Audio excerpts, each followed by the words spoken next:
talk about the one-armed man and what happens.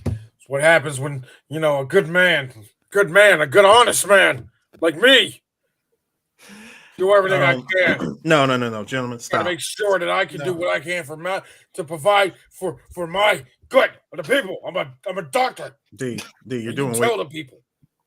You tell them. You find a one-armed man. Fucking kill my wife. You tell them. No, D, Ow, D, ow! I D, you're busted doing my too much. elbow. D, you're doing way too much, sir. You just sum it up very, very simply. You find that man. You find it, man. Just you find that man. I Okay, need okay. actually, Eris, when you do that, I need more of your finger into the camera, like you find that man. You find that man. There you go. You find it, man. That is a stern white point. Now That is a let me stern tell you white something. man point. Let me That tell is you something, telling sir. you Let me what tell he you. is thinking. Let He me is tell you. enunciating everything. Now, D, let me tell you. You know how we always say it with your chest? In this Yes, case, sir. That's the picture that says "say it with your chest." no. In this, from this image and from this movie, he doesn't say it with his chest. He said it with his beard. Points and Caucasian. Points and cock. Actually, need- I'm Irish, but even you understand my point. You I have find two, him. I have two things about the fugitive. Two things about the fugitive. I said at the start that its opening weekend was very stacked. Let's run down this top Yeah, 20. let's go down there. What's the very stacked Okay. weekend they had?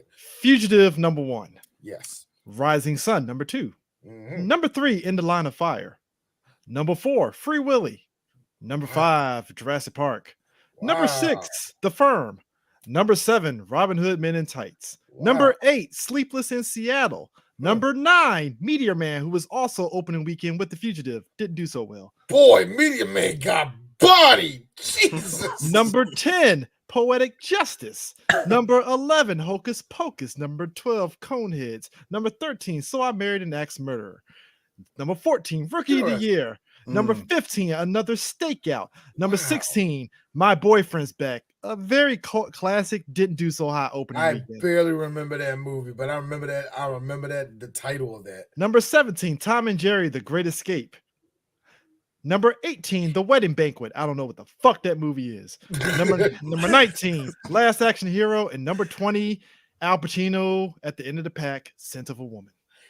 Can I tell you something? These movies came out fighting. Yeah. That was a whole lot Let me of tell you fighting. something. The one thing I always give the movies, and we have seen it. This is 93, guys. And it still 1993. happens to this day. And it still happens to this day. You get to look back and go like, nigga, the hitters. Ooh, that was a murderer's row. And Fugitive beat out at least 3 of them that could have easily took away from it. You know what I mean? Somewhere in 1993 at the Marlow Heights Theater, all the black folks are watching Meteor Man and 2 white folks are like, I'm here to see The Fugitive. What's all these black people doing here? We're here to see Robert Townsend and his black started cast. The star, nigga, you know Luther Vandross is in it. Who's Luther Vandross? No, come on, don't do that. White folk know who Luther is. White folk know who Luther is. I'm actually here to see that Eddie Griffin. He's a stellar guy. No one said that. Now, no one said that. Oh, yes. Not even a nigga said yes, that. They did. From yes, Media Man? Yes, they From did. Media Man. Yes, they did. That was before Eddie was Eddie. I guarantee you somebody said it. Somebody, look, Chris Harris. Somebody from Kansas City said that shit. I don't care. I don't care where they're from. It counts. Nigga, it counts. Negro, it counts. I don't care who said it. Somewhere. I gotta see the Eddie, man. He gonna be in that movie. I know. I also know that he weekend. Gonna be funny as shit. My Boyfriend's Back probably made money from the Midwest because I don't know not a single person on the East or West Coast that watched that bullshit ass movie. I can tell you this: when you said, what was the name of that movie? Axe Murderer. Hey, somebody fix their mouse, please. Let me get freaking mic. So I married an axe murderer.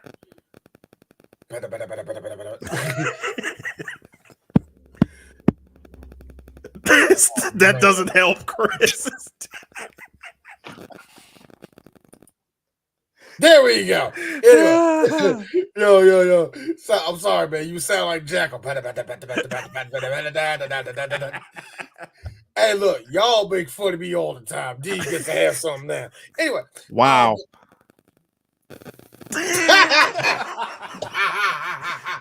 Listen, I'm gonna need you to put.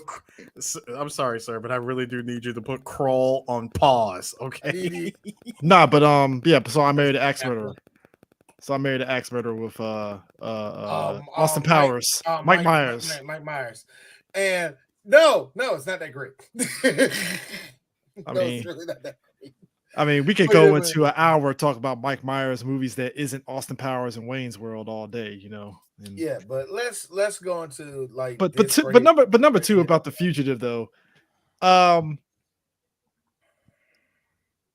think there's something to be said about the all-encompassing. You know, if you have Impossible White Man, the other end of the spectrum to that is the regular everyman character.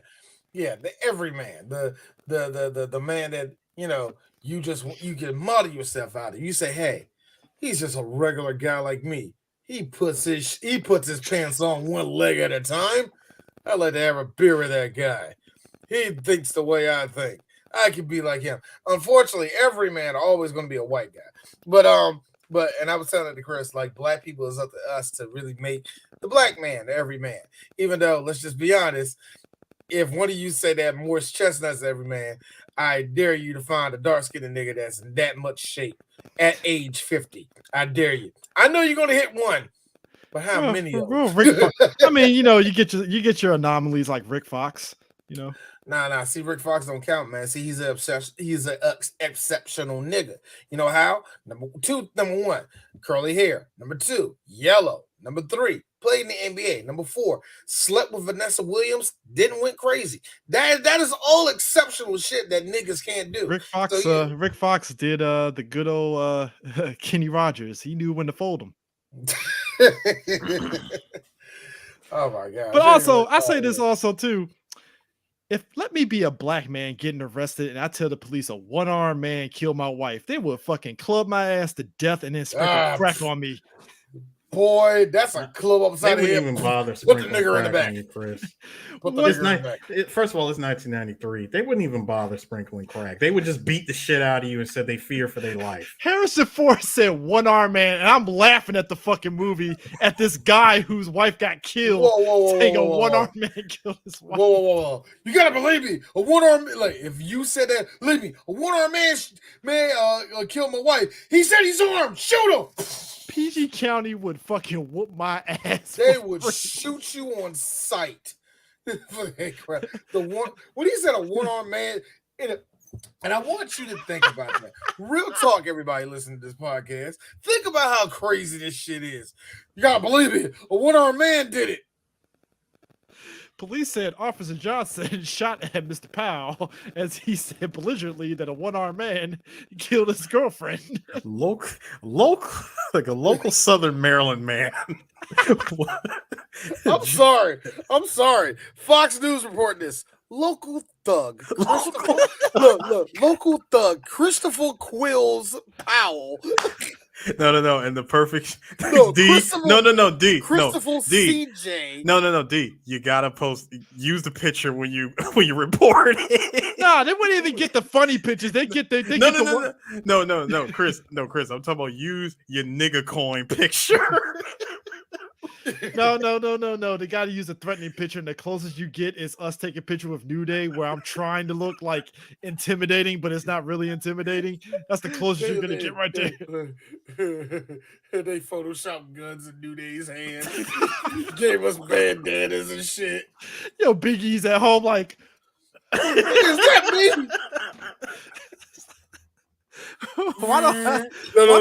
No, you're doing the joke wrong. Yeah, I'm looking at the news. It's like, why do I got a Mac 10 in my hand? When the hell that happened? When that happened? Here's my dumb ass. Wow. I look fantastic in that jump right beside Big E with a gun in my hand. You see that shit? Your wife's like, D. First of all, D, you said local thug. Come on, man. This is current year Fox News. Local urbanite. No. I'm sorry. Fox News, local nigger. Like, as a black person, I can't get away with saying the one-armed man because it sounds so stupid. And yo, Harrison Ford, Harrison Ford has that monotone, whispery voice when he says it. The one-armed man. The one-armed man. He's the one that took my family away. He shot my wife. Again, I want people to understand. This guy is the one saying, "Look at the one-armed man." He's a doctor. He's a doctor. He better be glad he's a doctor. You know, I was saying that half the time of the movie, he better be glad he's a doctor. Local nigger, CJ. Local black man. Escaped Negro. Raging brown person. There are so many different words. I believe when he worked at the liquor store, he sold somebody a pack of blunts. Well, that's all. That's all I need to know. He helped out drug dealers. Listen. I will forever take credit in filming that shot. Oh man, I'm just saying like that. The whole crux of it is. So I mean, we're gonna be all over the place, but local coon. Stop it, D. But see, here's the thing. The whole crux of it is that Richard Kimball's best friend, his best boy, basically framed his friend for murder to cover up some.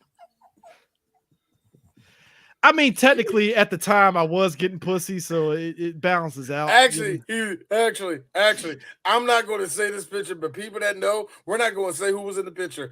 But that's because he was interviewing a big ass fucking pussy in front of him. So, anyways, but nah, the fact that Richard Kimball, I mean, that's a good segue. Richard Kimball had a very pussy of a fucking friend who framed him for some pharmaceutical bullshit. You're right about that, bro. Bro, that's like, hold on, that's like going the extra mile to to frame somebody because you got the wrong prescription. Dog, this murder had phases. No, for real. Yeah, murder had phases. My man wanted Richard Kimball to go to jail because a drug. Because again, it's like real life. It was a drug that could help people, but it was dangerous. And Richard Kimball was like, yo, we shouldn't really put this on the market because this could kill people. I feel bad. Seeing this crap because he was like, no, it got to go out there. We want to make millions of dollars. And the one person that can take me down is you, Kimball. You son of a bitch. You're not going to happen. It's funny that when I see that, the first thing that hops in my mind, I feel bad for that one motherfucker that told Bill Gates, hey, look, I like this whole thing with Windows Outlook, but nobody's going to want to see that every time they come on. I feel bad for that dude. They murdered that dude's whole family. No, you know who got murdered? Aris is going to love this one. It's the guy that sat there and said, I don't know, Bill, Windows Me, I don't see anything for it. Kill him right now. No, the next shot, you just see him in the boardroom, and the second shot, you see him flying out the window. Actually, I give you one better. Bill walks in the next day. You know what? I was thinking about it. Hey, where's Ted? And he says his wife, what are you doing here? Ted doesn't work here no more, Bill. What are you talking about?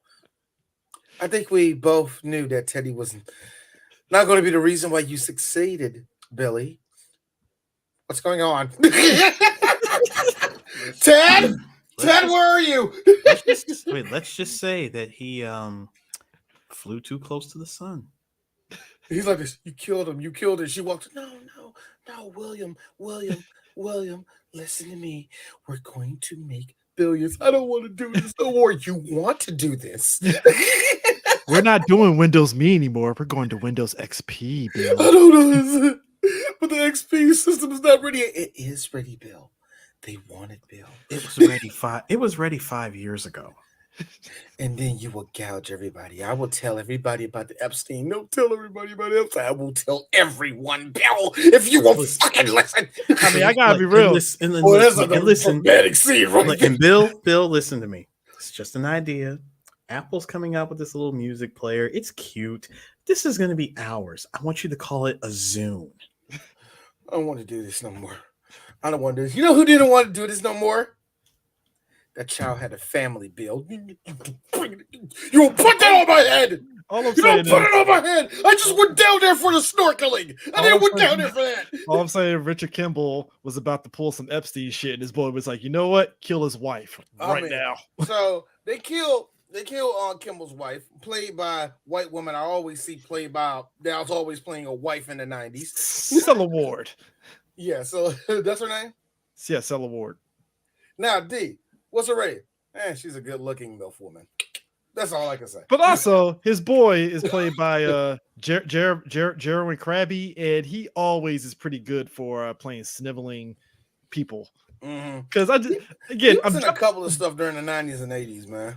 But like, I'm jumping ahead here. But when Kimball calls him out at that conference, he's like, "John, what are you talking about, man? Hey, John Kimball, everybody, bravo, right?" Hey guys, isn't it funny that this is the second time in the 90s that we had a main character go by the name John Kimball? What was the first one? Arnold Schwartz. I got it. D. Arnold Schwarzenegger in Kindergarten Cop. Kimball, yeah, it was a Kimball, yeah. Yeah, I was wondering that, man. Thank you for that. Yep. So, but the movie does jump us to Kimball being arrested, and he's flashing back to it, and John lost to a one-arm man, and it's fucking hilarious when he tumbles down them stairs, and old boy is like, ah! You see this dude with a fake hand, you just see the little elbow, and he's like choking him out with it. No, my favorite shot with the fake hand was the fake hand actually pointed to hang up the phone. No, my dude, like, yo.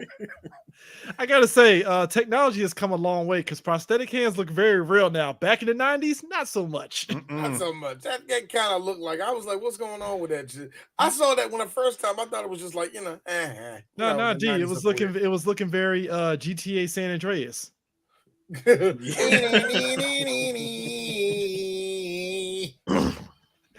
No, CJ, I need you to go down there. Because when they questioned him, like, of course John is looking for me. I'm a one-armed man with a prosthetic arm. as he's doing this and pointing to Tommy Lee Jones as he's saying that. Here, take this. Take this. I like how they always do the little flat palm like that. So that will give you everything that you need. John back. John Kimball goes through the quickest court trial ever. Here, take my phone. Yes. John Kimball goes through the quickest court trial where the jury was like, yeah, that nigga guilty. He ain't even a nigga. Boy, they were so quick to throw him under the prison. Do you know what I thought the first time I saw that? When I saw that, all that, first thing that hopped in my mind was Eris.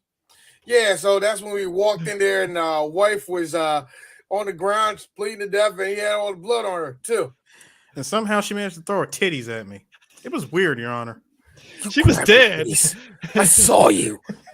She was on the ground. I saw you. It's crazy. She had blood all over herself, and somehow her tits landed in my hand. I don't know what to tell you, man. Shit is crazy. Right when he was like, Mr. Kimball, Stan, you are sentenced to like guilty in jail.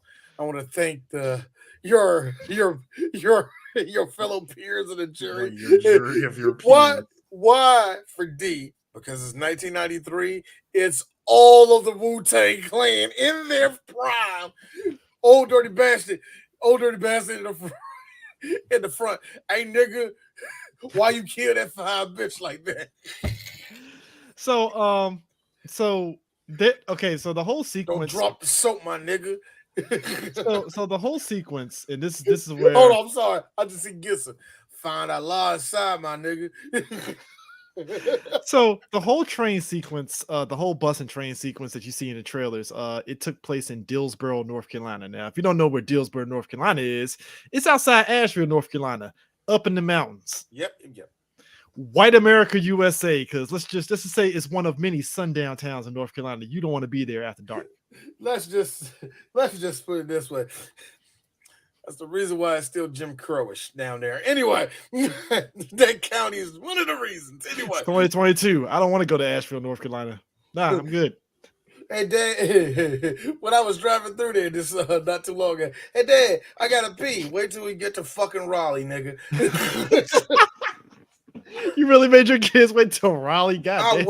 Look, nigga, I waited till I got to East Carolina. I was like, oh God, this, because I know where I'm at. You know what I mean? I know where niggas need to travel. Like, yes, I didn't like 1 second of fucking Lovecraft Country, but I fucking dug that whole scene with Courtney B. Vance driving like, nah, we ain't stopping here. Courtney, no, you know what towns niggas is cool at. Did you like my man, the prison guard, when the bus was stuck on the tracks and the train's coming? My man was like, yo, fuck you prisoners. First off, the prisoners were planning a very shitty escape. First off, I don't even think they planned it. I don't think it was. There was no planning. It felt really weird because one of the prisoners started coughing crazy and shit like that, foaming at the mouth, and somehow had enough time to make a shiv. Yeah, and he was about to stab the guy, like, you know, they shoot the guy shoot him. Cargo turn the prison guard around, shoots the driver in the back of the head. They flip down the hill. Boom, boom, boom, boom, boom. They on top of the train tracks. Now, at this point, people's necks are either broken or they can't fucking walk. Charlie Clark being one of them. Yeah. Luckily, though, the big bald-headed black guy that I've seen in a bunch of movies back in the day, he lived, and of course, our boy Kimball lived. It's called unbridled Negro strength. D. It gets you out of there. Nigga strength, slave niggas strength. We don't make black people like that no more. Like I said before, it's called to hell with you, doctor. I don't need you. Yo, so Kimball does the righteous thing. He grabs one of the everybody gets it out the everybody's trying to get out the bus. Finally, he grabs one of the guards, gets him out the bus, but here comes a train. Burn it. What you gonna do? Cue the action sequence. Cue the action sequence. That only cue the action sequence, Chris. But let's show everybody. Trailer schlock. Let me tell y'all, guys, this is the type of effect back in the day. It was just beautiful. Now, I know you can't tell where the green screen starts or ends, but trust me, it was there the whole time. There's Harrison Ford's stunt double right there. Boy. That's Harrison Ford's stunt double. His name's Clyde. Yeah. He did pretty all right. He landed on his part. That's all you know. That's all y'all guys need to know. He made it, okay? So yeah, he jumps off there. It's a shitty looking shot now, but you know, back in the day, it was kind of funny because he's also trying to run away as the whole train is falling apart. Leslie Nielsen did the perfect scene and Wrongfully Accused of this same scene. It was fucking hilarious. It was great. That's why Wrongfully Accused is still one of my favorite movies. But he jumps underneath. But I will say this: the movie does a good job of really going out their way. I know, right? I get it. But the movie goes out their way to really, as the audience member, really emphasize like Kimball is not the bad guy, which I'm like, well, we know he's not the bad guy, but they do these little things like he's helping the one prison officer that got shivved off the train and stuff, and he stashes them underneath the train, and he tells Chris. Mm-hmm. Look at that beard, and you tell me, is that a man that murdered his wife? No, I mean he tells the black guy, "Hey, stay out of trouble." You know what I mean? No. He tells him, "Be good, be good." Which my man goes back to his girlfriend and sleeps in the bed. I'm like, you didn't really travel far, did you, sir? No, he didn't. Nah, that nigga said pussy, and then he said, "I'm going to fucking Milwaukee, and then I'm gonna go up north." He had a plan, okay? He just stayed in Chicago, apparently. I got stuck in Chicago. The point was he had a plan, okay? But again, I'm a sucker for these movies of Kimball when he's escaping. You see little things like thank you. That's where I seen him at. That's a very good point. Very good point. Okay. He was the big, played by Eddie Bo Smith Jr., aka Damien from Original Gangsters. Yes, Original Gangsters. No, wait. Sorry, the AKA I like to do that. Original Gangsters, AKA no, like Geeks is probably never gonna. We're no. I think we did it. We did it. We did it. We don't like that episode. tough two titties. I don't think we're ever going back. Hey, but that was like year one. I know, right? I don't think we're ever going back. But hey, let's be real here. Eddie Bo Smith played an excellent bodyguard to Malcolm X in Ali. So I can't remember that. I can't. It's kind of weird, man. I can't. He's one of those guys you can't miss him. It's but like, but you've seen him. Like once you've seen him, Joseph, you've seen him before. He was a bad guy in Richie Rich. It's like, well, of course you need a black guy as part of your squad and John Larroquette's of goons. It's like, I get him. John Larroquette's goons and shit. Yeah. Yeah, so, but I'm a sucker for sequences of seeing how somebody can magically escape, because Richard Kimball gets to the hospital and he disguises himself as a delivery person. He goes inside of a patient's room, and what do you know? There's shaving cream there for the patient inside the bathroom he sneaks into. I mean, he does a whole thing. Like, he flawlessly transitioned into that shit. Now, you're probably thinking to yourself, hey, wouldn't somebody be looking for you? Goddamn right. But he's white with a beard. Tommy Lee Jones, he gets his man. That's right. Every old white guy, like for everybody that's younger than us, y'all gotta understand this. There was a whole lot of white people during that time that were trying to be like Tommy Lee Jones. Country, demanding, and telling you what he feels like. This is prime Tommy Lee Jones. Oh, yeah, this is prime Tommy Lee Jones. 45, for some reason, women still think he's ugly. And yet, he's still getting wet. Look. Tommy Lee Jones already has silver sock status, but what woman is really going for Tommy Lee Jones? I mean, not to me. Come on. I would say about anyone overseas. Probably. I mean, remember, this is the man who is on the front cover of Boss Coffee and Cigarettes in Japan. But it is kind of funny, him and Harrison Ford. Like, Harrison Ford, at one point, he's in the bath. He takes his shirt off. I was like, Harrison Ford got a six-pack. I guess he kind of kept that from Indiana Jones still, so I guess he figured he had to keep himself in shape. Hey, it was back then. CJ, nobody shot your abs back then, so it didn't really matter. Like, CJ was the same thing with De Niro from Taxi Driver. Yeah, I mean, De Niro was like ripped as shit.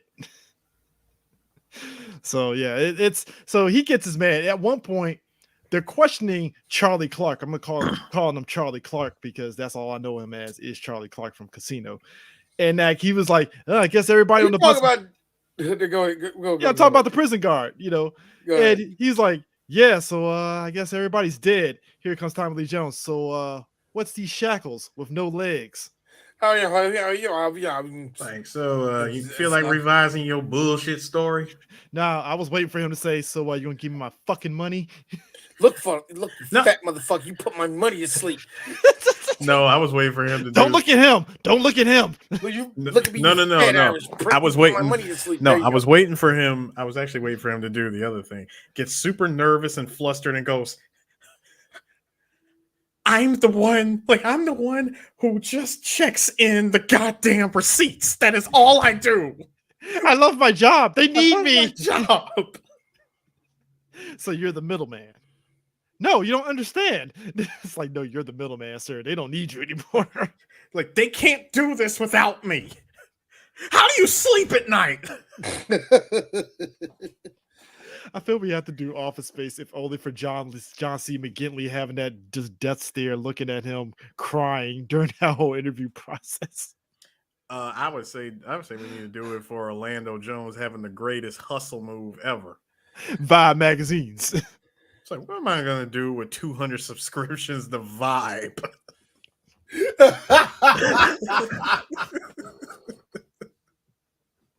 My man said, I won't say anything, but that depends. It's a lot of middle of the road. There's a lot of middle of the road journalism in this magazine.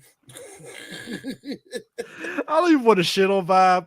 We interviewed a guy that wrote for Vibe, to be fair, so I don't want to, shit on it. But I don't shit on Vibe magazine. Do you know that Vibe magazine was come on, that was a big thing, but cornerstone of Black history. Yeah. No, that's Ebony. That's Ebony Essence Jet. Chill. Yeah. Put it. You right, sir. It's like this. And Atlanta Black Star. Yeah. Black Chill, nigga. Enterprise. Black Enterprise. Black Enterprise. Shut the fuck up, Chris. There's a lot of them. But nah, like Cornerstone, nigga, sidewalk block, baby. But yo, when Tommy Lee Jones busted out the fucking shackles, I was like, yep. And Kimball's about to be done in. But Kimball, being the resourceful everyman, Cracker. you know, that cracker, he shaves pristinely without bleeding with a straight razor. I own a straight razor. That shit will make you bleed if you fucking press too down tight on it. Shout out to people who know how he looked back in the day. A young Lester Holt was one of the newscasters in this movie, and that had to be probably what he. I wonder if he was under an NBC affiliate at the time, or he was somebody else at the time as a newscaster. He had to be with NBC for them to him eventually get to the company later on. I feel as a black person, you couldn't get away with the shit that Kimball did, because let's say if it's a black dude, no, we already mentioned. But think about this. Let it be a black dude that's Kimball's height and he has a full beard. Even if he shaved it off, they're looking for a black person. You really think he can get away with just chucking down a sandwich and coffee, walking down the hallway? It sucks for black people because the secret is this, and my dad didn't teach me this. Somebody taught me this as a kid, that all Asians looks the same. Somebody said, no. To white people, every other race looks the same. So when white people really do put out an APB for a black man and they pull over every black man, that's because they dumbasses don't have time to look. Kimball took a poor man's fucking sandwich and coffee and chugged that shit in the hallway. I mean, this motherfucker. No, this man made a sandwich out of that toast and scrambled eggs. Man, shout out to my man over here. Shout out to my man over here. Patch, whoop, whoop, whoop, whoop. Clap, patch, whoop, whoop, whoop. Take the needle. Whoop, whoop, whoop. Man, that was some Metal Gear. Yo, it really was Metal Gear. That was some Metal Gear shit. I mean, look, he's a doctor, so it's expected. But my man was just like, all right, let me get this too. Let me get this. All right. Take a look. You hear that projector noise in the background? And I think that's what's fascinating is that Kimball literally, take the shirt off, let me dress this up, clean this up. He didn't even wince, just like, just another day in office. Just trying to be a doctor. Also, it really is Thursday. Gotta be honest with you. As a man that just survived running away from a train, I'm surprised I didn't break down and started crying yet. Higher flight. No, he had no time. You want to know why? Because my man was on his purpose. He was out to find the killer of his wife. No, it wasn't. Double XL was better than Source and Vibe. No, that's what I'm saying. No, it wasn't. Stop. Yeah. No, it wasn't. Anyway, go ahead. What I'm saying is when the cop stops him and he's like, yeah, you might want to XYZ dog, your zipper. Oh, all right. Yeah. But then all right. No. All right. Good day being a white man. Good day being a white man. Yeah. Here's the best part. You sure you haven't seen anybody? I'll make sure to tell the staff to look for I'll make sure to tell the staff, look in the mirror. Minus beard. I don't have minus beard, of course. White guy humor. I give you that one. All right. Hey. Keep it Caucasian. Yeah. I was waiting for him to say so. That's how three black geeks think white people talk like. No, what got me is that when the ambulance pulled up and it's the black cop that he saved off the bus, and the cop was like, "It's you, Kimball." He puts the laughing gas on. I'm like, "Shh, go to sleep." He's like, "Shh, go to sleep." And I bet make sure you take care of him. You got lacerations over there. You see, guys. Even though that he just gassed a cop and he's also a fugitive, he's still keeping his Hippocratic oath as a doctor. That means he's a good person. Because the EMT guy was like, I'm sorry. That means you're going to look the other way at the end of this movie when he kills somebody. Because the EMT was like, I wonder how that doctor knew that, and he only just looked at his face. Hey, wait a minute. I don't think that guy was a doctor at all. But dog, what had me rolling, because again, it's the FBI, of course, is that as soon as Kimball takes the ambulance, all of a sudden we cut to the next scene. One of the black FBI agents like, the hospital got word that they're missing some things and also an ambulance, and it's 6 miles away from here, conveniently. All right, looks like we got our man. Get me in there. Like, yo. The way that Tommy Lee Jones is commanding this, I want search parties, I want this and I want that, I want this. And I was thinking to myself, You know what D should say during the show today? Hey everybody, here's for a fun fact for D for Three Black Geeks. Check this out, guys. Do you know that actually the hunt for fugitives actually really came from hunting down black folks during slavery? Actually, yeah, a lot of law enforcement when it comes to hunting down people, searching for people, and and just all out using all your resources to hunt down one person. That really originated hunting down black folk just indiscriminately. So wanted to throw out that dumb little thing before we make a pussy joke or something like that. Well, part of Tommy Lee Jones's squad, you got Daniel Roebuck. He's another character actor that you've seen in multiple movies. You got Joe Petalano. I mean, he's always guaranteed. Hey! I'm Italian, and it's Pantatiliano. You got Pantatiliano. Come on. You got Elle Scott Caldwell, she's a character actor. I'm about to say that she's a character actor. She's a character actor too. You've seen her in multiple materials in the 90s, Law and Orders, and Chicago Hope and those kind of shows. And then you got Tom Wood, who plays the I would say the hippie FBI agent. I would say the young one. Yeah, because at one point Tommy Lee Jones kills. Because at one point Tommy Lee Jones kills Eddie Bo Smith's character, and he's all like, "You could have just negotiated with him. You could have did." My favorite part, by the way. Can you still hear out that ear? Are you all right? No, man. I really can't hear anything out of my ear. I got permanent damage. Can you hear me right now? Yeah, I can hear you. All right, listen. I don't bargain. Do you hear that? Puts the jacket on him, pats him on the back, and walks away. Actually, my favorite line came up right before they would have killed Homeboy. Homegirl, shut up.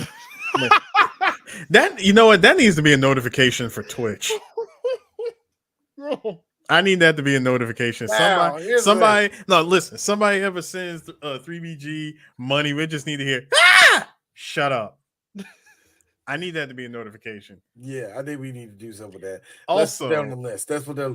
I just like. Also, I know what you're thinking. Oh, black man just was murdered and his wife was killed. She needed to shut the fuck up now. But also, wait. I want to point out something. Y'all all missing it. He was a criminal. No, she needed to shut the fuck up. I want to point out something else real quick, guys. Hey, gentlemen, as someone who watched Child's Play numerous times, isn't it funny that the house that he ran to looked oddly, suspiciously familiar to the house that Chucky's partner shot at a freaking oven and blew it up? Wait, what? I mean, it is the same place, to be fair. It's Chicago. Yeah, Chicago. Same place. I was like, hold on. Help me out here. I understand my man was on the run. He wanted to go to his girl's place, get some ass before skipping town. But my guy, what kind of living conditions is this? I mean, look, if you're trying to stay low key, you ain't gonna be in extravagant. You're gonna be in the basement of a place. 90s in the middle of the hood. Basement of the hood of a house. That particular house looked like a swift breeze would knock it down. All right, look. It really did look like only thing that was missing was I huff and I puff and I blow it. It looked like it would have won. Fam, I took one look at that house and I said, yo, who rebuilt Eddie Caputo's house? Yo, man, why the crack house look worse? I'm saying, why did y'all rebuild Chucky's accomplice's house? The shit got blown up for a reason. Why rebuild it? But so Kimball is in the ambulance and they finally get into a police chase and he gets into the tunnel and decides to crawl underneath the sewers and he's running away. And then Tommy Lee Jones, they're chasing him down, and we get the famous scene, the infamous scene of I didn't kill my wife. Followed by I don't care. If I'm not mistaken, wait, hold on. Wasn't that line improvised? Of Tommy responding back with I don't care? No, the only thing that was improvised was the interrogation scene. Okay. And then I didn't kill my wife. I don't care. And then let's go a little. Yeah. I don't know HTML. I don't care. That's a man that literally wants his guy, and that scene is perfect because it is, as somebody Like, he pointed out, genuinely did not care. that this whole movie has been parodied multiple times, even in the infamous in The Simpsons when Millhouse, the same I was situation. actually about to get that. I was actually about to pull that up. But I mean, I was going to play that, but I thought to myself, no, fuck you on Disney. You're not getting my money. It was like I wanted like, that's about when Bart set up Millhouse. Millhouse is right there in the drainage ditch. I didn't do it. I don't care.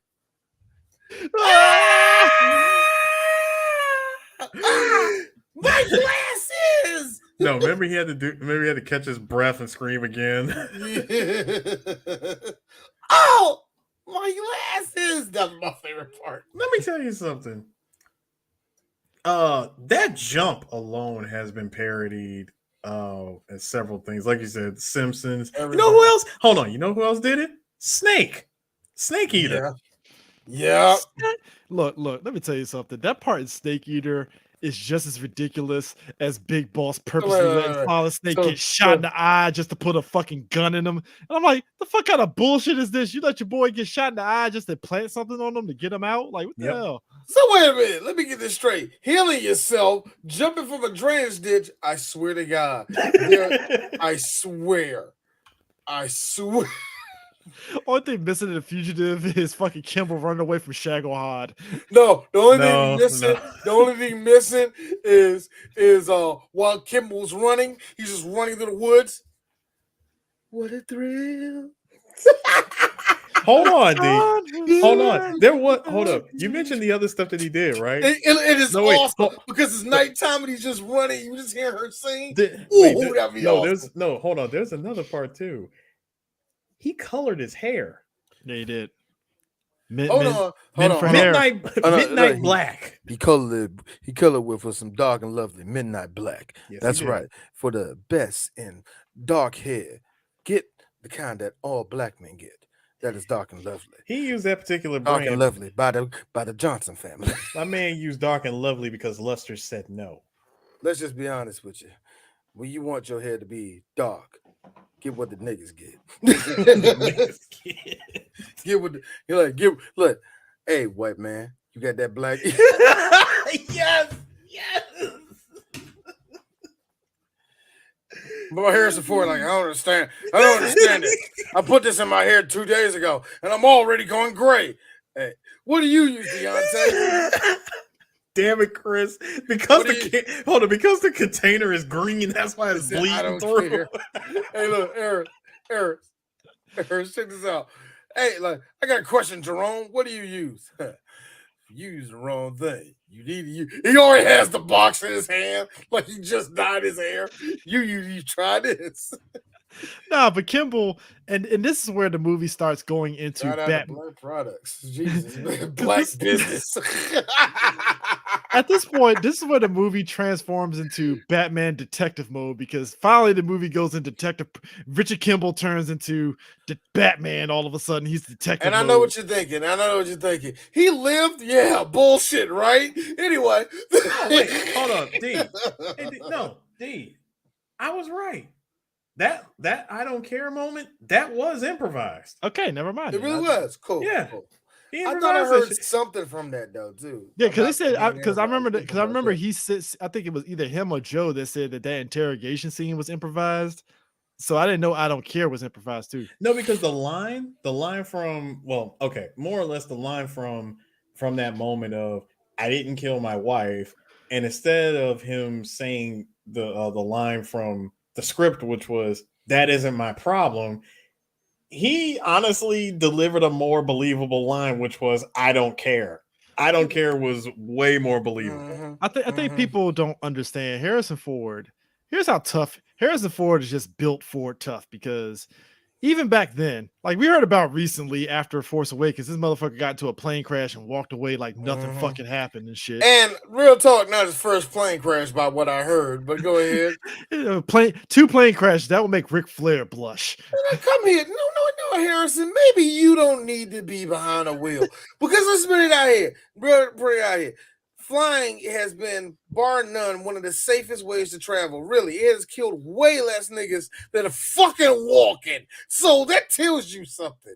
But that also being said, if you crash more than once, maybe you need to get retested, dog. I don't know. But here's my thing too. Harrison Ford had a leg injury in his movie that he had ligaments in his leg and he had a limp. Now, if you watch this movie, you notice Kimball has a limp. Harrison Ford did not want to delay this film by going to the hospital. He decided to keep the fucking limp in the movie, and he just kept filming. Yep. See, hold on. All right, white guy from Jake in 1992. So yeah, that's what I like about Harrison Ford. See, he was Han Solo, so he's a real man's man. God, man, I love. Yeah, he's an everyman. He's an everyman. I want to be just like him. I see a lot of me in him. Am I like him, babe? I got hurt at work, and shut the fuck up. I didn't call you because I was hurt. Also, I have to point this out here. Harrison Ford is such a dad. Look at this shit. Look at this shit. All right, come on. Let's get Stinko, kids. You want some Grey Goose? I heard this stuff's so good. Come on, get low. Hold on. Get Wait. low. Get low. No. No. Fuck the windows all that. over there. No. The walls over there. No. God damn it, D. Fuck all that. Note the freaking cell phone belt clip. Man. Let me tell you something. No, you know what's getting me here? No, for everybody that can see my hands. No, I can't. Right there. No. Right, I want you to see it right there. But what's really getting me, if I can get a laser point on you, the fucking tucking in of the shirt that just says, "Look, I ain't taking it out, but we're getting ripped tonight." Get ripped tonight, baby. Yo, notice the red in the nose and in the cheeks already. Oh, that Grey Goose Harry has been rolling already. He came in with a plan. My man was like, I'm gonna get fucked up on Grey Goose tonight. Skeeter. Oh, Skeeter. God damn. Me and Callista Flockhart will get fucked up on some Grey Goose tonight. Somebody come get her. She's dancing like a stripper. But Harrison, why are you talking like that? Come on, somebody come get her. She's drinking up the liquor. But so this movie goes in detective mode, and this is where Richard Kimball decides, all right, I gotta find who this one-armed man was and how this connects to why they killed my wife. I'm just I see the movie and I was like, so stupid. One arm, man. Oh, that nigga really did have one arm. That's how I literally. Dude, the second you saw it was a prosthetic arm, you're like, but here's the problem I had. It was one of those mechanical arms. Who says mechanical arm? A doctor that doesn't know shit about prosthetics. But he did. He's the reason why he killed his wife. No, I was gonna say, why has that not become a thing? He got a mechanical arm. I'll tell you what's more fucked up is the fact that Tommy Lee Jones. Automail. Now I call it automail. Yes, automail. If I'm a nigga that lost his arm and I like, yeah, give me my automail. Sir, it's a prosthetic automail. Thank you. I find it fucked up is that like an hour and 15 minutes into the movie, it took Tommy Lee Jones and Joe to bump into a black man with one arm before they was like, ah, shit, Kimball might be right about the one arm man. The fact that it took a black man. You didn't believe him before now? Like, what the fuck? Like, I didn't believe. No. See, here's the fucked up part, guys. If Kimball has simply said it was a black man with one arm, guaranteed. Guaranteed. Had he said that, this movie would have been cut by a solid hour and 20 minutes. Tyrone from the south side of Chicago would have got jacked up. It would have been like this. All right. Hey, Chief, you see me for a second? I don't know, but I think you got a point there. Think about it. Why would there be a one-armed black man? Why would there be a black man in that section of Chicago anyway? Better yet, exactly. No, D. Here's the even better question: How did a one-armed black man seem to get into the house, and there were no signs of forced entry? Also, I got one bitter question: How was there a black man in the area of that section of Chicago, and there was no reefer smell anywhere? I don't like none of this. It could be that our one-armed black man doesn't smoke the reefer. That's impossible. They all do that. No, they do you that. Say impossible. No. See, I've been a cop longer than you. Okay. No, I've been a cop longer than you. Has nothing to do I've with been it. a cop longer than you. I know what they do. They smoke their reefers and their crack pots, and they go out there and they start killing people. Sir, that's exactly what they did. Sir, what you're I lost my goddamn partner because of that. Sir, you are merely stating this off of conjecture. I'm speaking in high probabilities. High probability. Well, guess what? I know last week we had that problem about the wet bandits and they're back in the area and stuff. I don't believe that, but I think we need to investigate this. I think we need to put all the Chicago resources into this. No, we're going to investigate this one-armed black man. Yeah, we have to. Also, Kimball, while Kimball's going undercover as a janitor in a hospital. Me and Eris need to bow at the end of these little skits. my man is in the hospital posing as janitor to find records of the one-armed man that got his specific arm from the Cook County Hospital. And while he's there, as Dee pointed out earlier about him being a doctor in the Hippocratic Oath, he helps a young black youth, who succumbs to some sort of injury. Don't know if it's from a gang fight or whatever. I think it came from football or something like that. Yeah. But here's the thing. As a dad, that I got to go through this one more time. It's just something about a black child that's beneath 12, and they do the little, I'm trying. It's like, man, help that little young brother. Hold on, can I? It could be because I'm a dad, but I have seen my kid because my kid got to be one of my kids, my middle son. He has to be you got to put him on a nebulizer if it gets too bad for him, right? Yeah. So I'm like, you all right? Tell you like this, I'm all right. So when I heard like, I'm okay, doctor, I'm like, help that young man, help that boy pull through. Help him. Do it, doctor. That's me. Look, you got run to it like the concerned black mother. You the only one that can help him. I know that's my baby, the Lord Jesus. Hey, CJ, something I need to point out. You notice how you just mentioned that whole scene of him disguising himself as a janitor and going to the hospital to pull the records and all that other stuff. You know what? I did not realize how reference heavy this movie is. You know, there was another movie that did that same thing. One Brian Thompson in Cobra. Yes, it was. Except Brian Thompson wasn't no surgeon. Well, he was a surgeon. No. He posed himself. He was posing as a janitor. Same shoe polish, disguised hair. Only thing missing from Richard Kimball was a fucking dorky ass damn Steve Urkel glasses. Yes, he needed the giant glasses. Oh no, you know what I like? You know what I like with Kimball? When he walked down to the basement. Hide. Oh no, dude put his own stuff down. Kimball waited till he got in the shower, went up, and grabbed his ID. No. Adele. Wait. D. You want to talk to us, man? Hold on, D. Goes up the stairs. Fade to black. Second floor. Hospital second floor shows Kimball still going up the stairs. Yo. Did you peep how? What's that noise? Did you peep how he goes in there masquerading as a janitor and he just puts the broom on the blinds to trick the chick that's doing her job to be like, oh, I guess he's doing his job. Let me just ignore it. No, my favorite one was when he was in the hospital earlier. You just hear clink. My man's walking around holding the rag all throughout the hall. He gets to the prosthetic room. And puts it away. God, I swear this movie was Metal Gear. All it took was Julianne Moore to be like, "Hey, you seem like what's a janitor doing looking at X-rays?" I'm like, this man couldn't look at an X-ray. He couldn't be a concerned citizen, ma'am. Just saying. I like how she. And look, man, he was watching Doogie Howser one night and learned some shit. I know, right? Hey, this is 93. It adds up. Doogie Howser was hot at 93, so right. Like, how do you know any of this? I'm a white man in his middle ages and I'm a janitor. Of course, it looks like my life went the wrong way. Just because I'm a janitor doesn't mean I had a life. I had a life before that. He should have went into that. She would have I'm gonna let you go, but if you touch another fucking thing, Mr.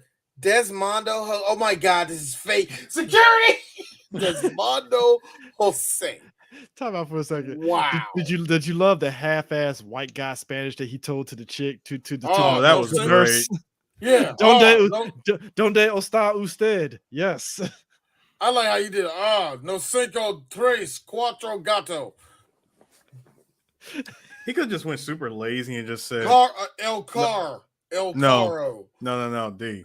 No, just go super lazy with it. Responds in Spanish.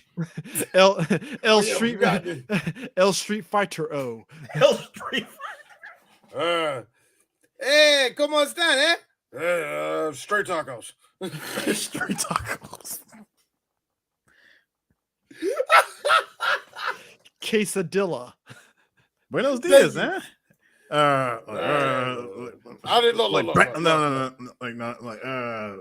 Banquet enchiladas. Yeah, hold on. First off, we're really. Hey, ¿qué pasa, man? Yeah. I like ragu. Thank you very much. No. Here's the problem. I think we're fucking up Harrison Ford's demeanor because he does. Here's how Harrison Ford talks, and me and D know this because after watching Blade Runner, he still does it to this day. So, then I had to help this kid out here, and I look at the X-ray, and trying to make sure. But don't worry about that. He's out of the picture. Did you go after the one-arm man? The one-arm man was over there. My wife was a beautiful woman. He took it from me. Took it all from me. Look, that's the sick part because that moment when he's with his wife early at the beginning of the movie and he's all touching her and stuff, he's like, "Don't worry, honey, I'm gonna be there tonight after I help this." And I'm like, that is the most softest voice ever that women like, and it's like, but you're doing this the whole movie. Oh my god, I love this so much, Mr. Kimball. Yeah, that's the way I like it. Call me Mr. Kimball. Love it when you call me that. I've been in it. Yeah, let's have this standard missionary sex. You want some Grey Goose, kids? Come on, kids, come on. Let's get twisted. Grey Goose. But nah, yo, she really did pull Susan. You're not Jose. Bam, citizen's arrest. Security, my man slipped right out that bitch though. Yeah. Oh, did you like how Harrison Ford rolled into the police precinct looking for the one-armed guy, and it turned out to be some rando that thought his family visited him, and is like, "Who the hell are you?" Yo, like I said, the way he got away with trying to get No, time out, D. How do you this motherfucker said Kimball and stopped. You think my ass is gonna stop when somebody says my name? I'm gonna keep walking like I didn't hear this shit. This motherfucker looked up. I'm like, you dumbass. Kimball. You know what's right? You know what's probably like a little shit. He caught him off guard. Like he really didn't want to do it. But he did it. He was like, Kimball looked at him like when your parents say your full name knowing that you're in trouble and you look up like, oh shit, I'm in trouble. Oh man, they used all the spacing in and everything. They all. Did you also love the white man trying to get through the door before it closes and his door got caught in Tommy Lee? It's like, I'm into the door. Yo, man, the whole and here's the thing though. At this point, I was really thinking like the U.S. Marshals have burned a lot of money at this point.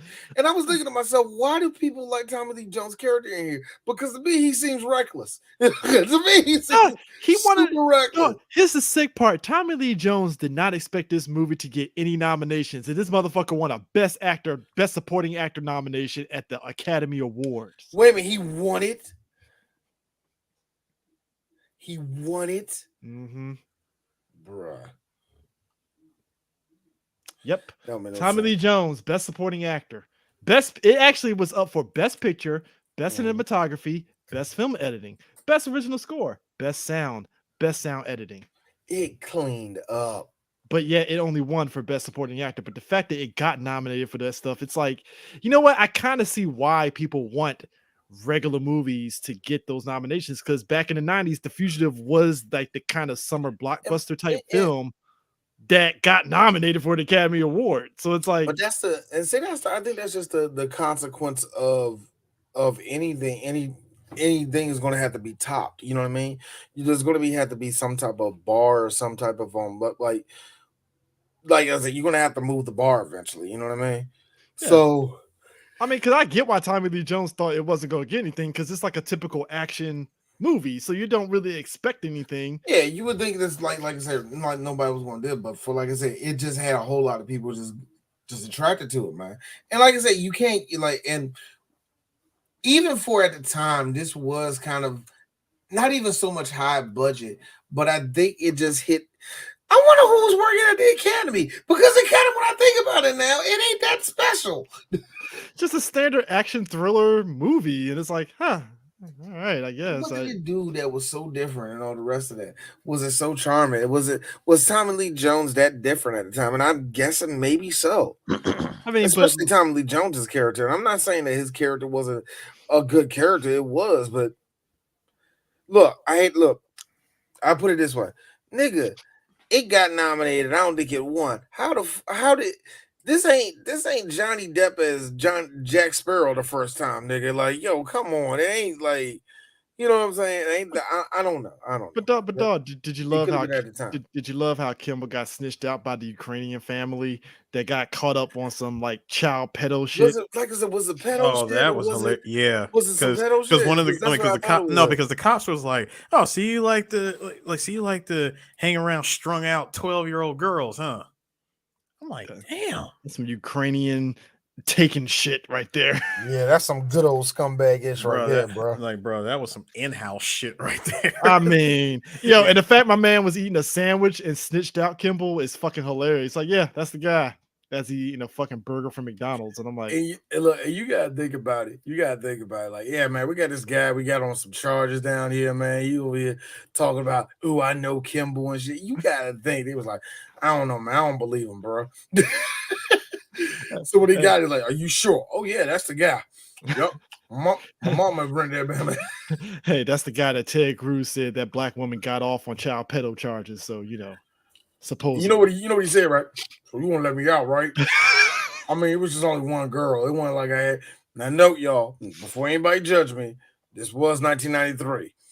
So, like, hey, man, it was just one girl, right? I thought so. Yeah, let me get out. Now, even though dude got caught up for dealing drugs to these underage girls and on some real scummy pedo shit, first of all, it's always these fat white guys. Right? Man, really? Ain't it? It is. But then hold on, it made me think of something else. I can imagine him being in the interrogation room and he would say, and I quote, how old is 12? Man, you gonna have to so how hard of a 12? Oh my god.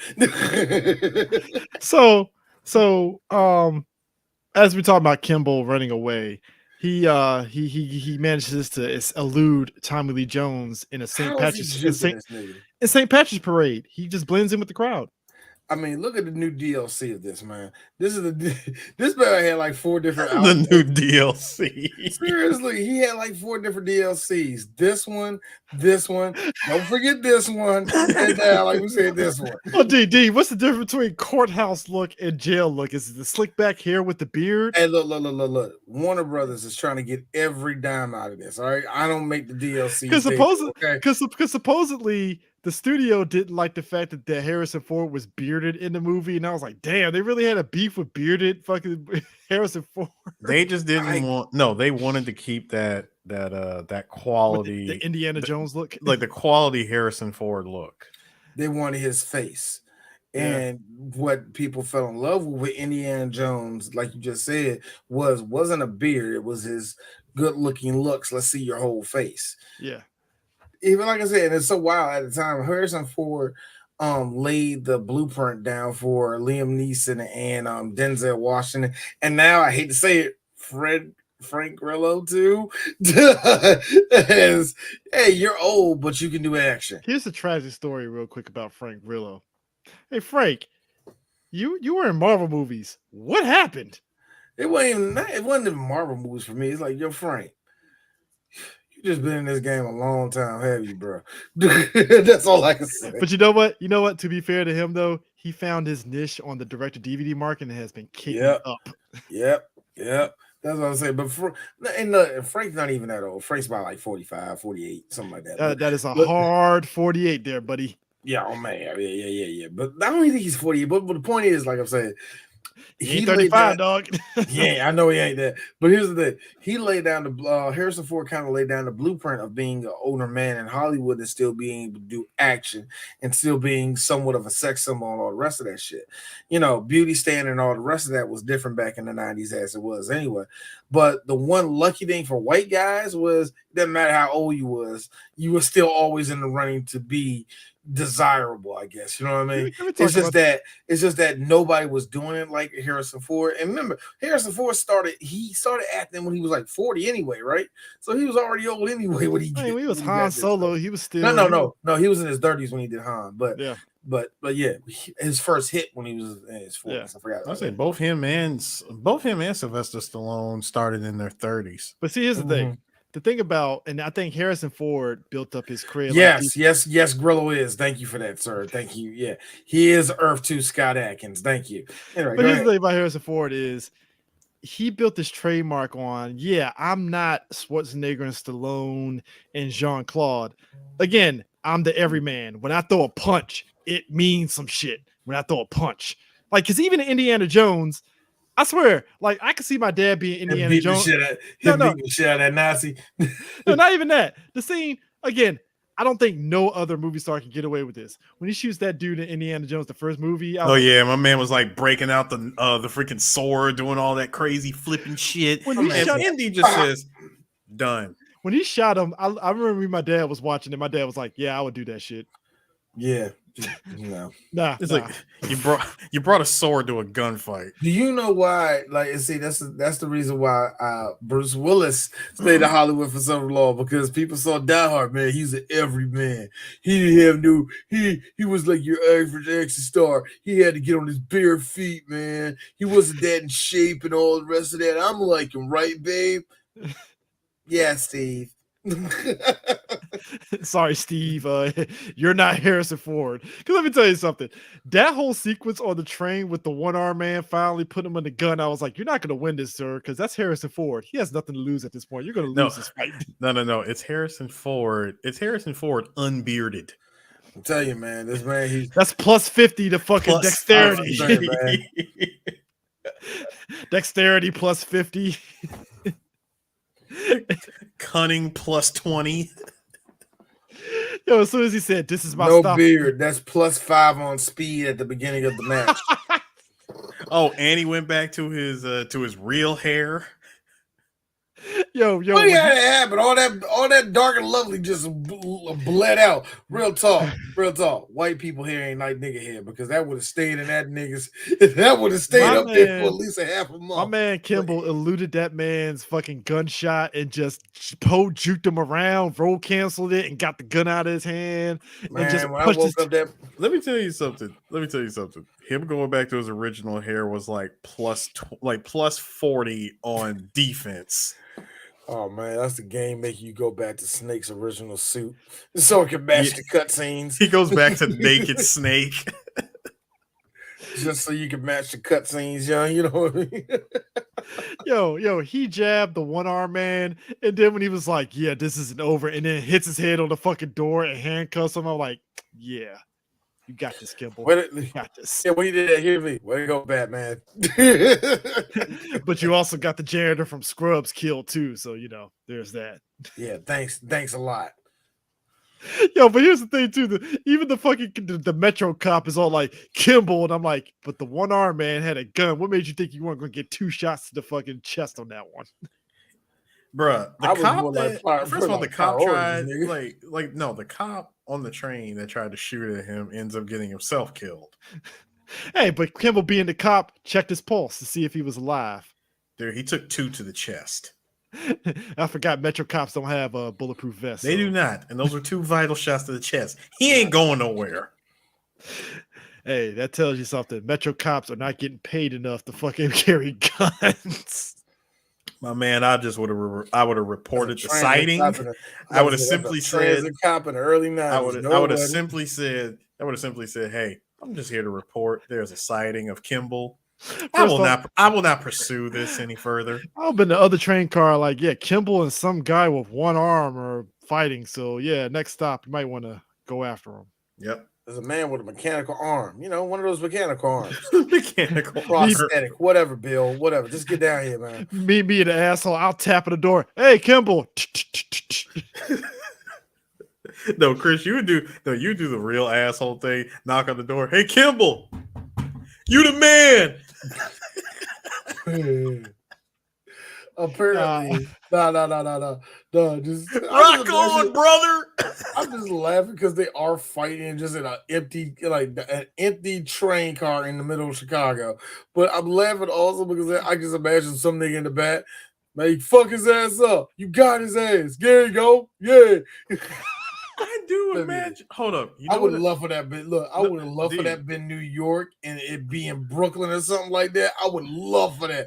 Whole bunch of black kids get off of school seeing that.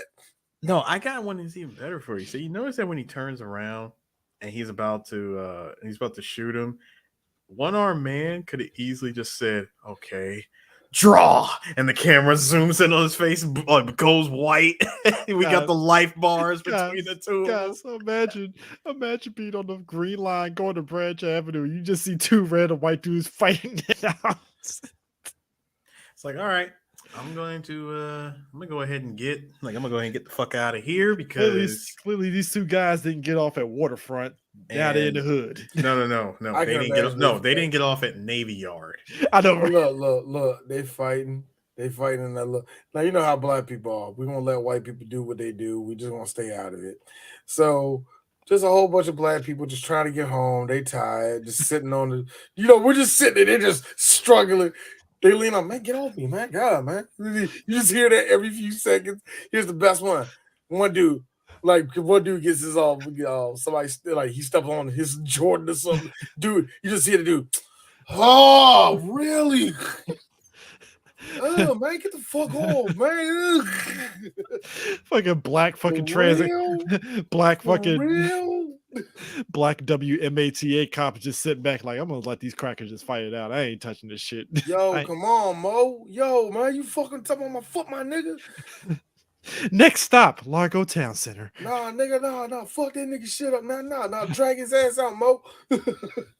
Drag that nigga shit. And that nigga out. And you know it's a nigga from DC. And that nigga out, KD. There's always a KD. And that nigga out, KD. Tommy Lee Jones comes to fucking Largo Town Center like, so what did y'all see? I don't know, man. I want to scan on every black man that's been down here in the last 25 minutes.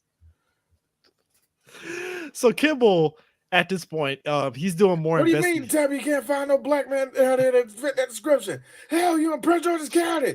You're in Prince George's County. This is the most affluent African American community in all of America. Like, you mean to tell me you can't find a black man in this county? That's just bullshit. So after that scene, Kimball goes to one of the doctors that he saw in the picture with the one-armed guy.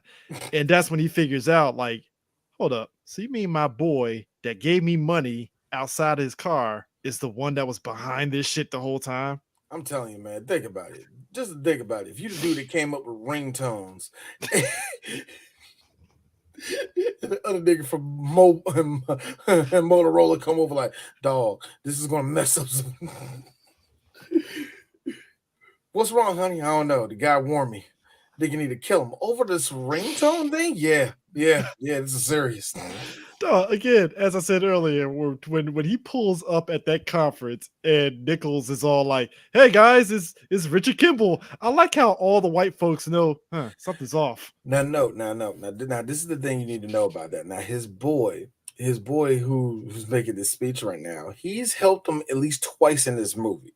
And the first time he saw him, he was on the street. He was like, "Hey, he did the noble thing." He like, "Yeah, I saw Kimball.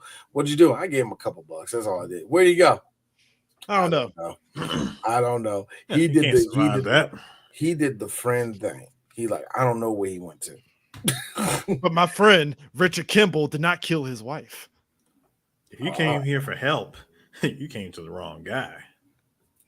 Okay, doctor. And I like the way they make it seem like you know he made it seem like you're never going to catch him. It's like, dude, look, he's not Wolverine. Chill. Like, dude. Like, yo, Rick, look, but I ain't gonna lie. Yo, he was looking a little old man Loganish at the fucking damn courthouse. like, dog, real talk, man. Come on, man.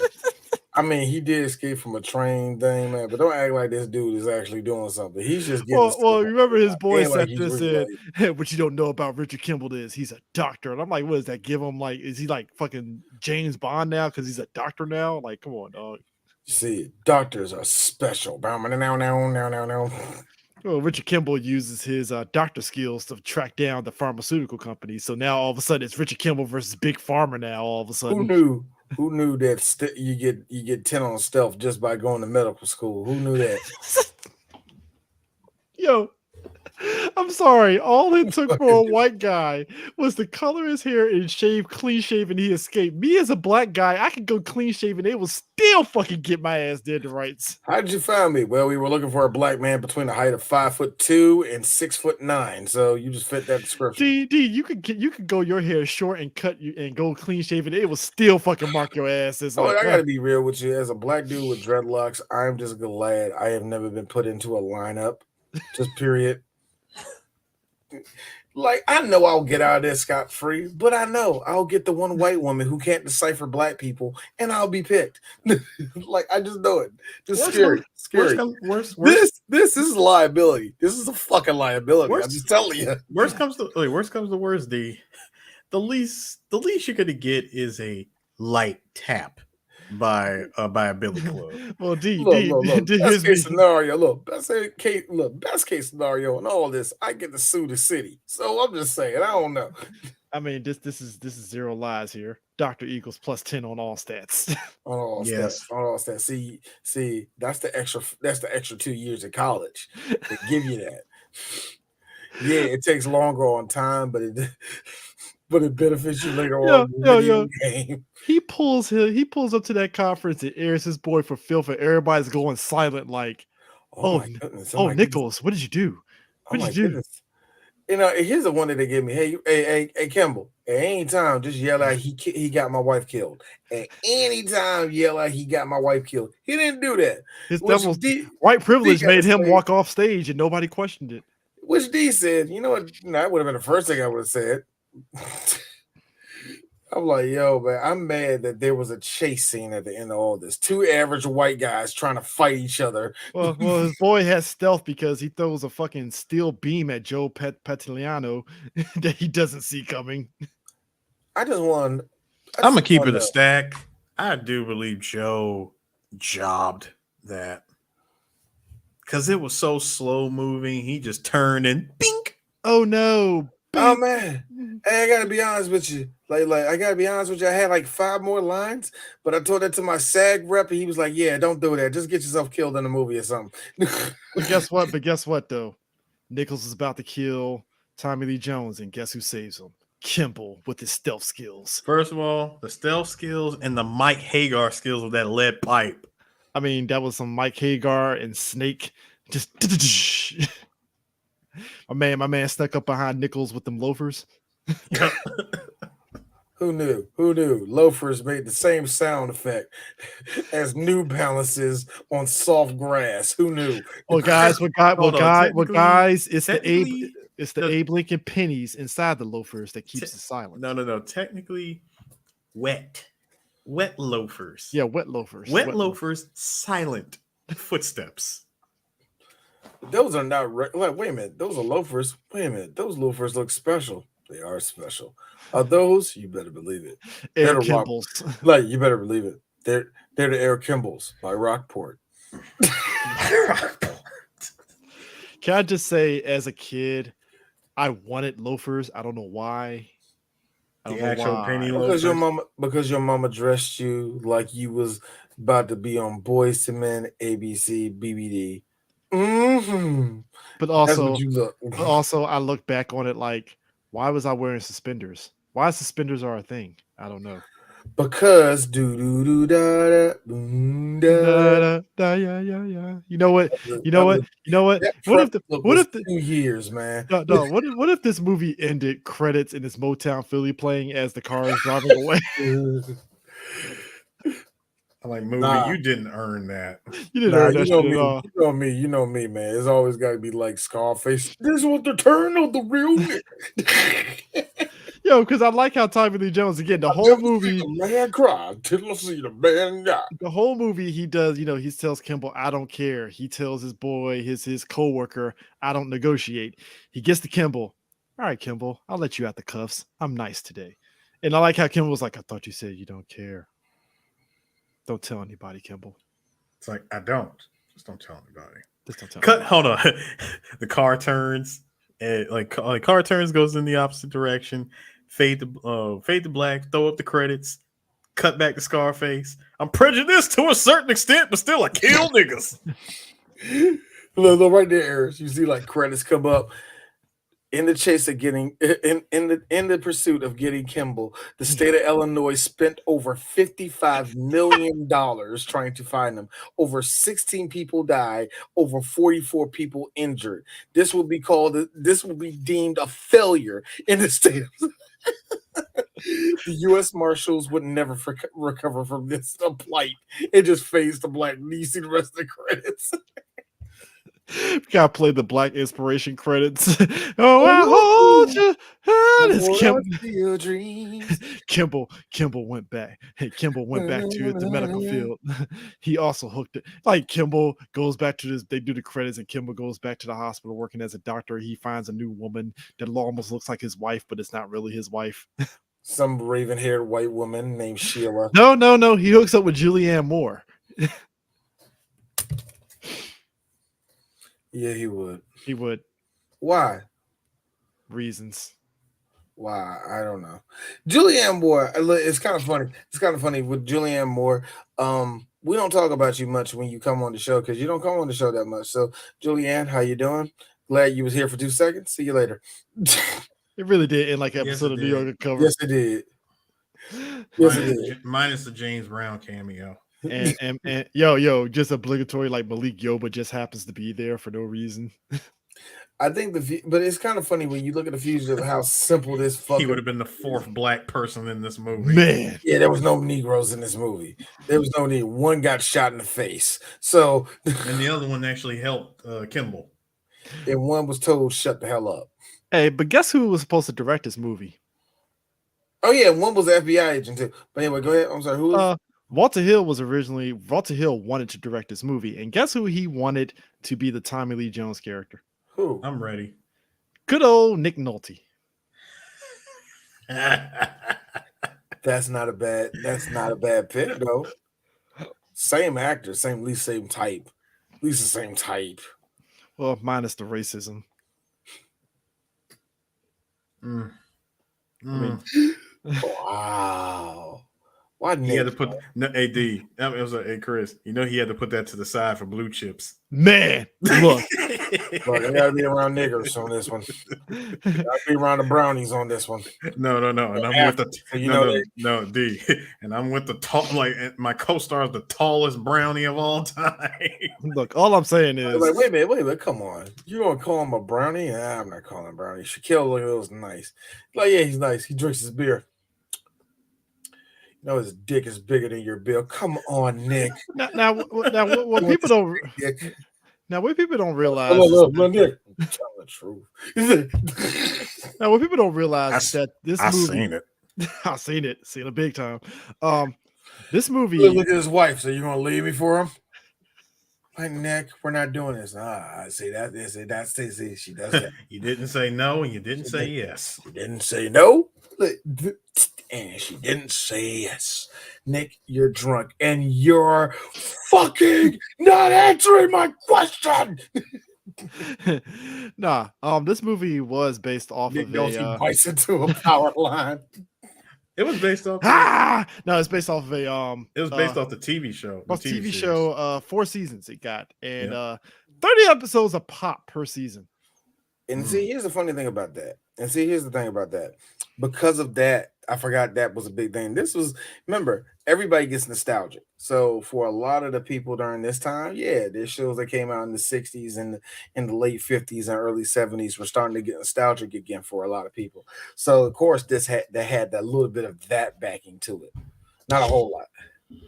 Yeah, and I mean 30 Ban episodes. that nigga off my like ban him. I Ban him. am so sick and tired of you guys loving Nina Hartley. Like Nina Hartley, I love how Nina Hartley is always like black people's like go-to old white woman, which makes no sense to me, but whatever.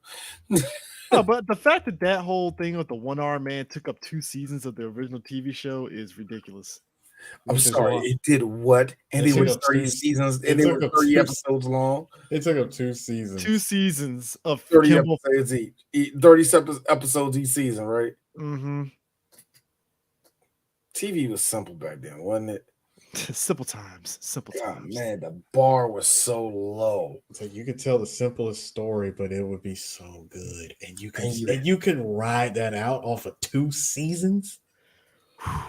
I blame the You break. know, that kind of reminds me. It reminds me a lot of Ice-T's character from New York Undercover. Dude was a recurring character. Well, that was during the time, guys, where they were putting in special guest recurring characters to spice up the show. You know, like Stone Cold playing a renegade Bill Bondsman in Nash Bridges. Yes, I remember that. I remember that was that great. episode. I That was a remember great that. episode. Or if you want to go take it back to the 80s, a man called Hawk being in Spencer for Hire, and he got a spinoff show. Oh, no. Chris, I got one even better for you. And I showed this to you guys sometime last year. Undertaker's cameo appearance on G versus E. He was the main, he was the heavy in that one. And he was supposed to get a spinoff show. He was, and it did not happen. It did not happen. TV did a lot of that. Like you said, Ice-T being the cop, recurring character in New York Undercover. It's like, huh. It's funny because at least for him, it was a little bit. But I got to think for some of these people, it's like this. Luckily for Ice-T, Dick Wolf always kept that man into everything he did, because when Dick Wolf tried to bring out this one show called Players, which was about three dudes who were private investigators who solved crimes, he only had like 10, maybe 8 episodes. It was like this. This was going to be Ice-T's big thing, but it never happened. Who knew it would be the next thing he got put in by Dick Wolf, which would be Law and Order. That would be the thing that pushed him over. But the Fugitive TV show kind of had the same vibe from my understanding and what I've read up on it, kind of like the Bill Bixby Hawk show, where it's like he goes from town to town trying to solve, help people, but also solve his issues and stuff. And that was kind of the baseline aspect of the TV show. Because you gotta think those serial shows lasted so long. Especially you were going up against Bonanza, you were going up against Wagon Trail, and you was going against Rawhide and all the rest of it. You had to have these things that was going to have, because all of those old westerns had almost 1,000 episodes each. Like, I'm not even kidding you, they were stacked. But so you had to keep up with them. But guess who? Okay, so this is the list of people that were considered for the role of Richard Kimball. Kevin Costner, I could see that. Alec Baldwin, maybe. Richard Gere, I can see. Yep. Jeff Bridges, I can see. Yep. Michael Douglas, I don't know. He's a little too high profile to me. No. Basic Instinct, Michael Douglas. Yeah. Michael Douglas was around that same level as Harrison Ford. Don't do that. All right. So yeah. Al Pacino. No, he's way too old. I wouldn't have said no to that. Yeah. He would have never even been on my list of people to look at least at that time. No. Yeah. So, and then would have got this movie. You think he would have been the one that got it? Gene Hackman got offered the role that Tommy Lee Jones' character was. Again, you would think he would have said yes to that. So I could see a lot of names that were getting thrown together for this that could have worked easily and stuff. But yeah, it's like I said, Kevin Costner, I think he dropped out apparently because he was doing Wyatt Earp. Yeah. I know Kevin Costner. By the way, they mentioned that as Tommy Lee Jones' character. They were like, okay, give it to this guy. Wyatt Earp is here. Speaking of which, the ponytail guy, agent in this movie was in a movie that we already did, which was Bushwhack, where he got a chance to say, all right, guys, I need a Mm. I need a search party. Mm. He kind of, I think it was like kind of an inside joke kind of thing because he Yeah. was in that movie and he tried to give him that, and then that's when our boy, oh white guy, hey, get out the way, cupcake. I'm a shake. That's when our boy showed up. I get it. I fucking loved it when we did Bushwhack. Oh my god. Yeah, I mean, and yeah, yeah. It's like I said, I think I like this movie, and I also like the sequel, U.S. Marshals. You know, I just like how they really tried to make the. Which Chris, I did not know this was did not know that U.S. Marshals was either was a spiritual successor or direct was a It's direct. it's it's a direct continuation of it. It was kind of like a spinoff because it's kind of like it's like U.S. Marshals. It was kind of like a serial thing where it's like this is the continuing adventures of Tommy Lee and his band of U.S. Marshals, and what's the next adventure they're on, and then boom, this is what they're doing next, kind of thing. So You it know what? was it was a continuation of it, but they never mentioned anything that happened in The Fugitive. Which is kind of weird though, because I remember U.S. Marshals came out, and I remember there being two minds of it. The people that watched the movie loved it. Critics, oh man, they were mixed. A lot of people, but a lot of them dumped on it. So there's a reason why that movie kind of really didn't grow from after that. You know what I mean? Also, I tend to forget. I was like, oh, that's right. RDJ was in that movie too. Yes, he was. Will we do it? Maybe.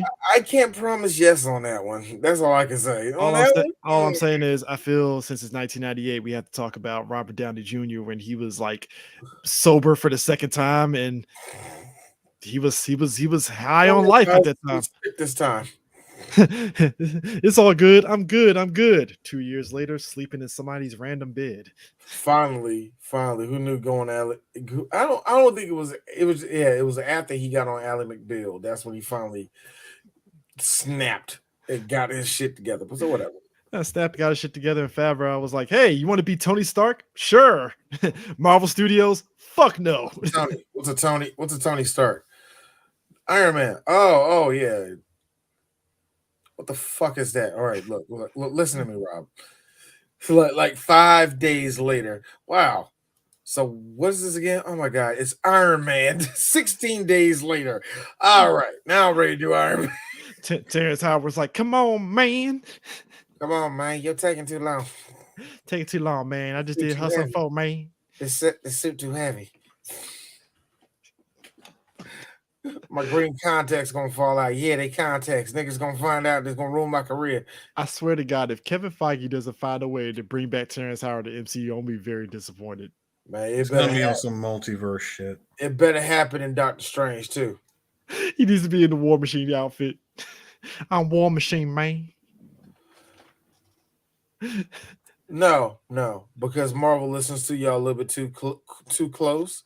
He's gonna actually say Maine, and I'm gonna walk out the movie theater. No, yeah, If I'm a yeah. sick, if I'm a They sick, listen to all the clown shit y'all love to talk about. if I'm a sick asshole, and I'm Feige, hey Terrence, you want to play a little character called Night Thrasher? Don't do that. Anyway, so the next episode, of Three Black Geeks will actually be a classic, something that all three of us love to talk about. It's a movie that we did before, but we will be doing again, and that is The Addams Family. We get to talk about Raul Julia again. We get to talk about Angelica Houston being hot in this movie and no other movie for some damn reason. We get to talk about Christopher Lloyd and how they kind of made that nigga short to play Fester. Seriously, he's like a tall dude. Did they like make him short? Did he just slump the whole time? Like, I don't Probably know. slumped. And then finally we get to talk about Christina Ricci. Yeah, she is our age. Every goth Yeah, girl's we're wet old. dream, We're old. I guess. No. No.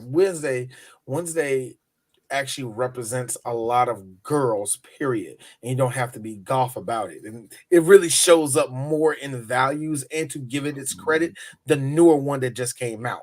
So Wednesday is a little bit more than just a girl who's like creepy and who likes to rip the heads off of dolls. You know what I mean? She's not every girl. She's not typical. You know what I mean? And a lot of girls like to see a little bit of themselves in Wednesday. So it's a little bit bigger than Time that. out for a second. We said Fugitive didn't win Best Picture. I'm looking at this list of Best Picture nominees. Oh my God, The Fugitive is so out of like left field.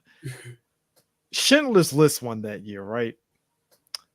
The other movies that were in there with The Fugitive. It was Schindler's List, The Fugitive, In the Name of the Father, The Piano, and The Remains of the Day. Chris, look at me. Chris, look at me. Chris, look at me. Look at me, Chris. Look at me. Endgame need to be in the. It's the same. It's the same thing. It's the same. It's jarring. Dude, it is so jarring. It's like, huh? It's like, what? Bro. Anyway. That's what I'm talking about. The Fugitive punched way out of its weight class. Liam Neeson cannot be denied.